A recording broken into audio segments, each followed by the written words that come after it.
But I digress. We should And probably another talk player about, that, yeah, another yeah. player that you don't want to let go, and that the Oh no. Celtics never let go and made sure they tied him down because they saw who he could become. And now all of a sudden, and I'm very big on he's entered his prime, right? The Marcus Smart has entered his prime.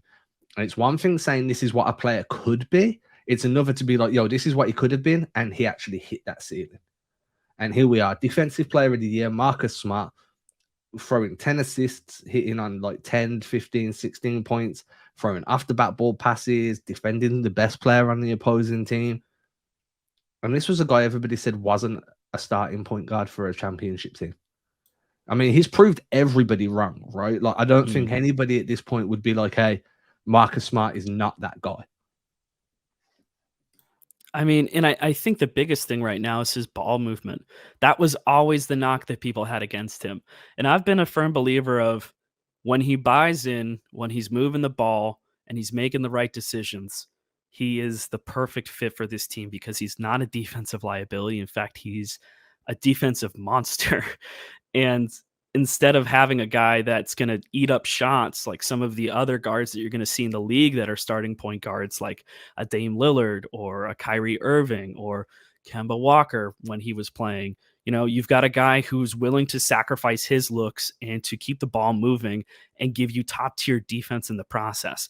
That's the guard. This version of Marcus Smart, this is the guy who got you to the finals last year as part of this core. And that's the guy that you need. And so far, I think we're seeing a different level from him offensively. Obviously, his shots like not great, but it's never been that. It's more so just the shot selection that makes the difference, I think, for him. So when he's getting inside, when he's getting crafty, not necessarily trying to draw contact or fouls, but like finishing at the rim, finishing strong, being a crafty passer, but not a reckless one, not when he tries to go flashy, sometimes it backfires. Exhibit A, that off the backboard attempt to alley oop to Jason Tatum. That was more But on Tatum than it was on Smart, though. yeah, he was mad about that after he talked about that in his post game. Was like, yeah, I was a little mad because it almost cost me my 10th assist of the night. But getting to that too, I mean, for the last 5 games, he's had 10 or more assists, and over that entire stretch, he's had a combined 6 turnovers.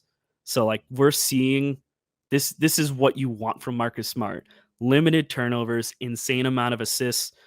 I don't know if you can expect this from him constantly, but if this is what he strives for, if he's like, yeah, every game I want to try and get 10 assists, 10 like healthy assists. We're not talking Rondo forcing assists, trying to staff hat. It's just like, how can I be the best facilitator for this team? And going out and doing it. And then you see the little advancements in his game, like his space creation off the dribble when he's making crossovers, the way he's able to seal guys on his hip quicker, his ability to drive the lane and then make those one-handed swing passes, being able to play in the post as a post-up threat, be able to score out of the post or play make out of the post. There's just a bunch of improvements that he's made that aren't overstated. They're really little things that all of a sudden they've kind of made him more of a complete offensive threat, and that's complementing the defensive play that he's had. And that's not to say that he hasn't always been able to do these things, but he was playing in more of a confined role. And maybe Missoula's just gave him a little bit more freedom to play the Marcus Smart way, but still without firing Marcus Smart type shots. So I'm a big fan of what he's doing at the moment. I genuinely believe that he's a perfect point guard for this team. He's definitely a point guard that you can rely on for a championship level team. And I don't think there's many teams in the NBA that will turn their nose up at the chance to acquire him. No, and I think that's why you had so many teams interested if he was available on the trade market.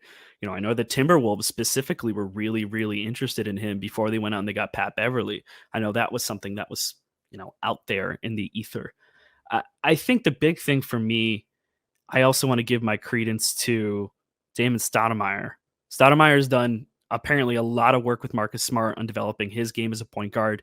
And I think, like you said, Joe Mazzulla coming in here, being offensive oriented, has kind of resonated with these guys. I think the way that they're playing right now, it just completely goes into the style of play that they want to play.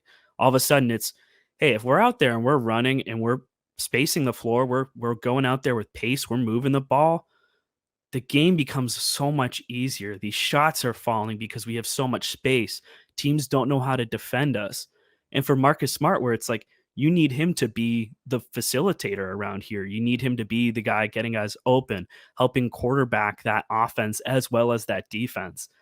It just does so much good for his game. Like you want to try and have him be a playmaker for this team, and then you're having him go out there and it's like, we need to get out there and run. We need to get out there, run and hustle. And that's exactly what Marcus Smart does and thrives in those kind of situations where it's playing fast, playing like chaotic and hectic. That's totally up his alley. And this is, I think, why we're starting to see this leap from him. The whole team is playing well, but him in particular, alongside Jason Tatum right now, are really, really starting to carry this team in terms of their playmaking. Yeah, and if you look at like his willingness to step up when the team's playing poorly or there's a bit of disjointedness in the way they're executing things. If you look at the opening 5 minutes of that game against the Grizzlies the other day, Marcus Smart was the guy that teed everybody up. He was the one making sure everyone got their touches. When nobody was hitting their shots, he went and took it on himself to start scoring the ball. Oh, yeah. Then once he'd got a few points and he felt like the team had settled into the offense a bit more, he went back to being a playmaker. He wasn't trying to call his own number too often, but he was definitely not afraid to do so. And that's got the hallmarks of a solid leader, right? Like, hey, I've gave you the chance to shine. We're not there right now. I'm going to show you what we need to do. Boom. Okay, I've done this for a few possessions, and now I'm going to give you your chance to shine again. Now everybody's feeling that little bit more comfortable. It's a tone setter, right? You talked about it a little bit earlier, where it's you have a guy who's leading by example, going out there and trying to establish a rhythm on offense. And again, he's not forcing it. For the most part, you've seen him kind of stray away from shooting threes. You know, he'll take them if they're open, and that's what you would want him to do. That's what I would want any player on this roster to do. If you're open, you get the ball behind the three-point arc and you've got the space to get it, you have to take that shot in order to keep defenses honest. And when Marcus Smart's hot, he's hot. Like he's going to hit those looks eventually. It's not always going to be there. And I think that's fine as long as it's not like, hey, I'm going to go ahead and take 9 or 10 threes. And for his credit, like he's gotten away from that kind of game and he's gotten more towards being the guy who's going to push the pace, who's going to get guys open, who's going to try and keep everybody moving on the offensive end, even if they don't have the ball in their hand.